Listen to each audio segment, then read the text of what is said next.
ఒకరోజు కుక్క అడవిలో దారి తప్పిపోతుంది. ఆ సమయంలో తన వైపు ఒక సింహాన్ని రావడాన్ని అది చూస్తుంది. అది ఆలోచిస్తుంది, ఈ రోజు నా పని అయిపోయిందని. కానీ ఆ కుక్క తన ముందు కొన్ని ఎండిపోయిన ఎముకలను చూస్తుంది. వెంటనే తన వైపు వస్తున్న సింహం వైపు వీపు చేసి కూర్చుంటుంది.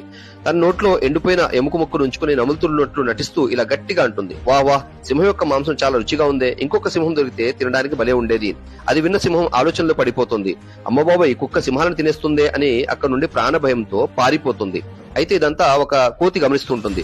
ఆ కోతి అనుకుంటుంది, ఇది మంచి అవకాశం, సింహానికి నేను చూసిందంతా చెప్పేస్తాను, అందుకు అది నాతో స్నేహం కూడా చేస్తుంది, అలాగే ప్రాణ సంకటం కూడా ఉండదు అని. ఇక సింహం వెనుక అది పరిగెడుతుంది.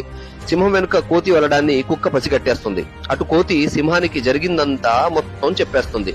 మరి ఆ సింహం మరలా తన వైపు రావడాన్ని గమనించిన కుక్క మరలా ప్రాణ సంకటం వచ్చి పడుతుంది అని చెప్పి కంగారు పడుతుంది. కానీ కాస్త ధైర్యం చేసి ఆ కుక్క మరలా సింహం వైపు వీపు చేసి కూర్చుని ఇలా గట్టిగా అరవడం ప్రారంభిస్తుంది.